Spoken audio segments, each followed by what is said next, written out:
Olu lusasazo ngqo lweendaba kumagumbi ethu osasazo kwikomkhulu le-SABC e-Auckland Park eRhawutini nazo ziphambili. In 2026 is to fix local government and improve basic services. Samatash himself. Yeah, so we've got lots. Njengoko lusondela unyulo lorhulumente basemakhaya i-ANC ibhengeze unyaka ka-2026 njengonyaka wokulungiswa omasipala nokwenziwa kwenguqu kuqoqosho. Abafundi abalindele iziphumo zematriki bacetyiswa ukuba bathi xha kumaqonga ezonxibelelwano njengoko la maqonga enokwandisa inkxalabo. Molweni makhaya, akhongozelani uvimba wanguhlwanje.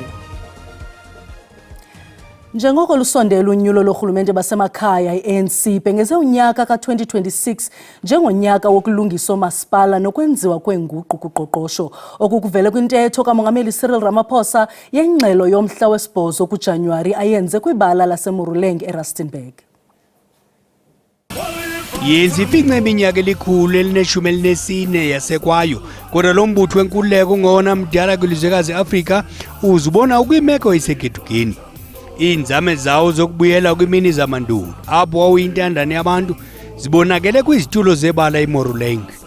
Esenza intetho yosuku umongameli we-ANC uthe kulo nyaka urhulumente uza kubeka phambili ibakala lorhulumente basekhaya. The first task for our movement in 2026 is to fix local government and improve basic services. Kukwakhahlelo nakiminyaka engamashumi yomgaqo-siseko welizwe.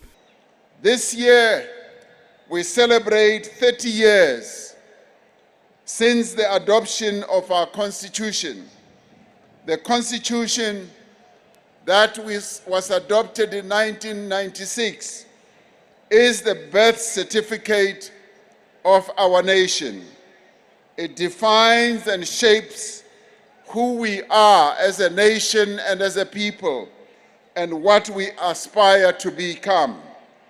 We therefore call on South Africans this year to celebrate this achievement as a living document, recognized globally as amongst the best constitutions in the world. Imibhiyozo yalonyaka ibanjelwe kwiphondo laseMntla-Ntshona elitheketiswa njengephondo leplatinum kodwa kuziswa kwenkonzo eluntwini kuyaqhwalela koomasipala abaninzi. Nangona kukho lemingeni umongameli Ramaphosa uthe i-ANC ayiyindawo.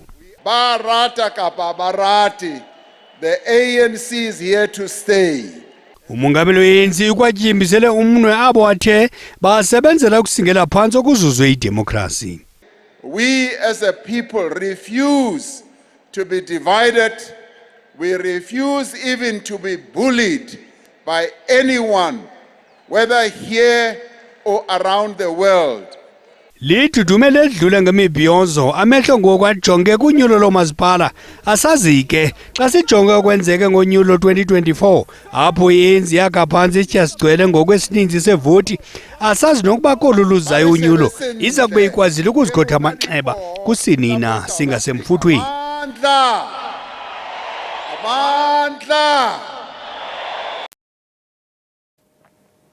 Kusenjalo njengoko kusaqhuba ukungaboni ngasonye phakathi kwe-ANC ne-SACP, amahlakani e-ANC aqinisekise inkxaso engagungqiyo kwi-ANC. Kodwa i-SACP samile kwizindululo zayo zokungenela unyulo izimele. Amahlakani e-ANC athethe nabaxhasi beliqela abazimase imibhiyozo ye-ANC yeminyaka 114 ebanjelwe kwibala eMoruleng eMntla-Ntshona. Unyulo lomasipala lwango-2026 luchazwe njengolona vavanyo lwe-ANC nanjengoko ihlakani layo i-SACP liza kungenela unyulo lizimele geqe kungoku nje i-ANC ne-SACP kusafuneka ziqwalasele sisigqibo ukuba sithetha ukuthini kwintsebenziswano yala maqela. Nanjengoko i-ANC ibhiyozela iminyaka 114 ijongene nemingeni eliqela, amahlakani alo mbutho abongoze ukuba aqubisane nale mingeni. At a political and organizational level, the ANC, which is the hope of the people, is facing constant challenges, including the tested electoral support and the unstable of the alliance. This requires us to assess the state of the NDR, comrades. As SANCO, we believe that the ANC is still relevant to lead. The strength of the African National Congress is inseparable from the strength of the entire alliance. And so, the ANC, the SACP, COSATU, SANCO are not partners of convenience. We have branded you as the leader of the society, not just because out of nothing. We have branded because you've got a history in fulfilling that. Abazimaselo msitho bathi izithembiso ezenziwe ngumongameli Cyril Ramaphosa kwintetho yakhe kufuneka zifezekiswe. The ANC is coming up with creative ideas to better the future for young people in the country. We have NSFAS, we are going to school, there are business opportunities and there are employment opportunities. So we still believe that there is a future in the ANC for young people. Unemployment Youth League is there. Sizoyilungisa sikhona as members of the ANC Youth League will support the ANC through thick and thin. Ukuqoqodiswa kwabantu kweli kuxhomisa amaxhala kutshanje aliqela amatyela amapolisa ehlangula bemba ngaphandle abaliqela kubaqoqodisi. Amagosa anyanzelisa umthetho athe gqolo namanyathelo okungenelela kwiziganeko zoqoqodiso.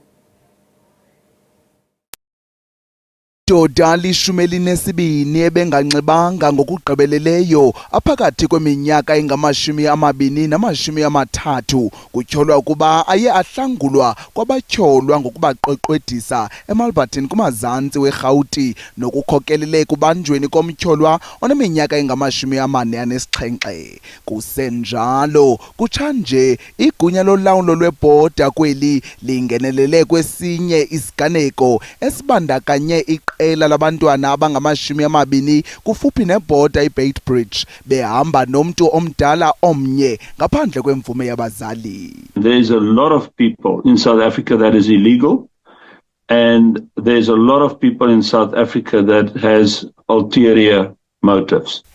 Ngamanina nabantwana abajijisana ngokumandla neziganeko zoqoqodiso kweli, abanye baqoqodiselwa kubukhoboka logama abanye baye baxhatshazwe ngokwesondo. Kambe ke intatheli ethethe bucala nejelo leendaba ze-SABC ithe abemi base-Ethiopia ababona uMzantsi Afrika njengelizwe abanokuphumelela kulo yaye baxhase iintsapho zabo e-Ethiopia bababuthathaka ekubeni ngamaxhoba okuqoqodiswa. Africa is a very advanced place, a country, and it's a country where Ethiopians have led a very successful life, and everybody seems to repeat the same kind of success we've been seeing from afar. Kananjalo amaphondo eGauteng, KwaZulu-Natal neMpuma Koloni ngawona nezinga eliphezulu lokuqoqodiswa kwabantu. Lo gama abakwantsasana kwiphondo laseGauteng bathi baphantsi phezulu nokungqibanisa inhloko neengingqi ezichaphazelekileyo bekwasebenzisana nebutho lokhetshe iHawks ukuqala ngengalo eqatha yobulungisa amaqela abandakanyeka kuqoqodiso. Really, they are helping. You'll recall the case in Sandringham. There are also some of the case, I think in Brixton we had some cases there. But fortunate part of it, the majority of this case, we are having people who are arrested, whom we believe that they are responsible for this human smuggling. Ukanti ke ingqali zibongoze abasemagunyeni kweli kuba benze ngqengqwa ulawulo lwemida ukwehlisa iqondo eliqatselayo lokuqoqodiswa kwabantu. Phantse iveki ngoku abahlali baseMashite kwaMphahlele ngaphandle kwaseLiborhomo eLimpopo bekhangela umntwana olahlekileyo. Umkhetho waMarholane oneminyaka 2 wanyamalala ngomvulo. Usapho kunye nabahlali bacela uncedo naluphi na olunokubuyisela ekhaya lemveku. Marholane ebedlala neqeqobana labantwana ngomvulo phambi kokunyamalala kwakhe. Hoyena mdala kubo noneminyaka 7 wagqiba kwelokuba baye kuqokelela iziqhamo zasendle kwiintaba ezikufuphi kwaye wayalela uMokgethwa ukuba abuyele ekhaya nanjengoko eselula. uMokgethwa azange afike ekhaya kwaye emva kwamatiletile ukumkhangela kuquka namapolisa basabuya nembandi esikhova. Usapho lubongoza nabana onolwazi ukuba aze ngaphambili. Siqaphele ukuba umntwana wethu lahlekile xa abanye bebuya ngaphandle kwakhe.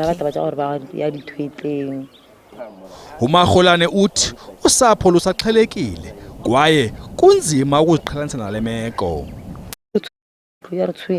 Ayikho into esingayenza silusapho, abanye abantwana apha abakwazi nokulala.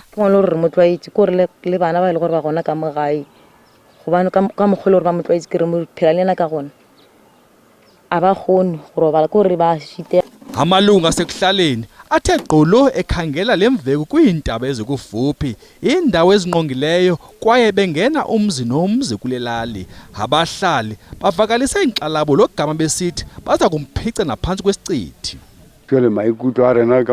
Kudala sikhangela sicele uncedo nakwabakantsasana.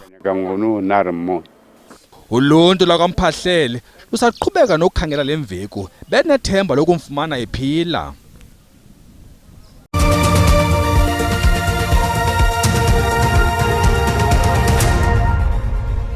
Sinamkele kwakhona kwiindaba zelijelo. Uyakwazi ukubukela kwakhona ezindaba kwijelo le-YouTube uthi SABC Indaba zesiXhosa. Ukanti xa ubukele sicela ucofe ulike ze uba awukamcofa usubscribe sibongoza wenze njalo. Ungalibali ke ukuba ziyafumaneka ezindaba nakwi-app yasimahla i-SABC Plus zisasazwa ngqo. Ucofe nje u-SABC 1 xa sihlabela mgama. Abacimi mlilo bayibeke phantsi kweliso elibukhali imeko yemililo yamadlelo eqhamuka eMossel Bay eNtshona Koloni nalapho imimoya ebhudlayo inyusa amathuba emililo yamadlelo. Abacimi mlilo basebenze imini nobusuku bezama ukunqanda ukunwenwa komlilo nobunwenwelwe kumgama ongangeekhilomitha ezingama-23 watshabalalisa amakhaya ali-11. Abacimi mlilo batyalwe eMossel Bay kweliphondo laseNtshona Koloni belindele unongekehli nanjengoko umoya obhudlayo unyusa amathuba kuba kuqhambuke imililo yamadlelo. Uluntu luyabongozwa ukuba lubike naluphina uphawu lomsi ukuze abacimi mlilo bakwazi ukutyalwa kuloo ndawo ngokukhawuleza ungekanweni kakhulu umlilo. It is a very windy day.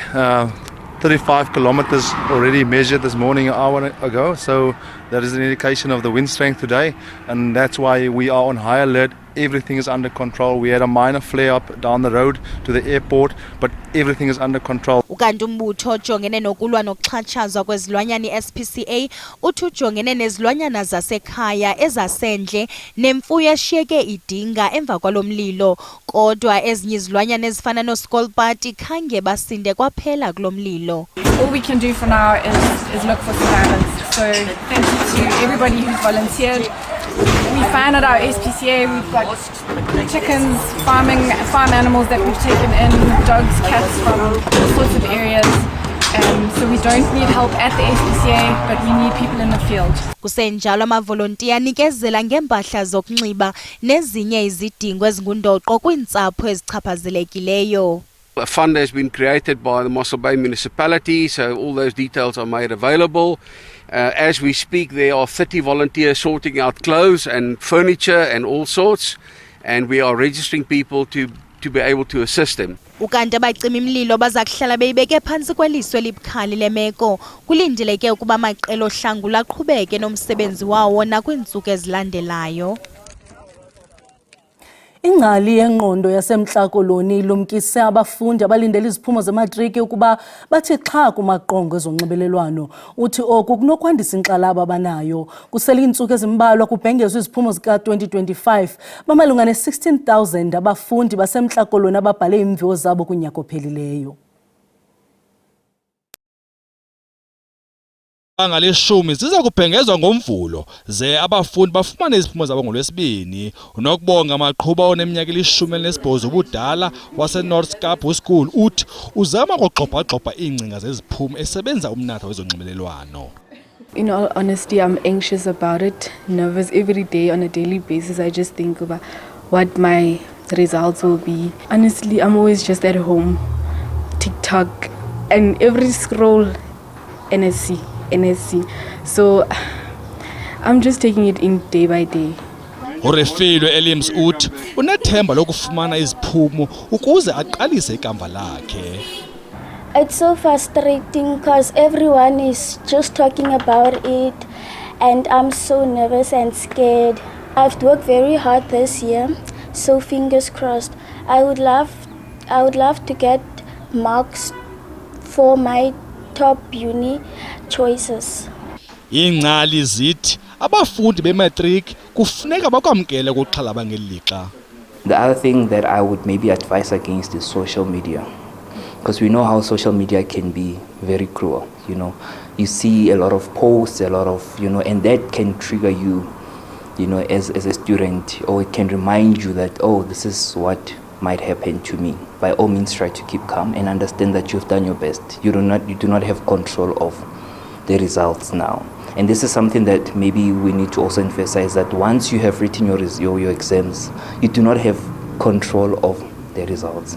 Yours is just to keep calm and wait for the results. Also, I think family support is very important.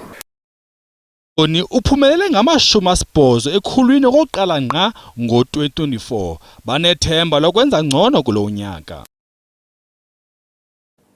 Amapolisa aseMpumalanga afumanise ukutyalwa kwentsango kwifama eSkumansdal eNkomazi. Le ntsango ithekelelwa kwixabiso le-R2.9 million. Amapolisa incothulile ze ayitshisa. Fumanisa iinkcukacha ezithe tyeli khokelele abakwantsasana ekufumaneni indawo etyala intsango. Le ndawo isekelwe kwifama yemango kude le nasekuhleni.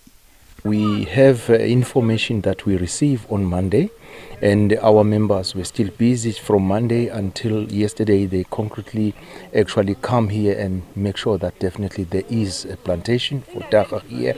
And what is happening now, we are actually trying to get everything harvested out.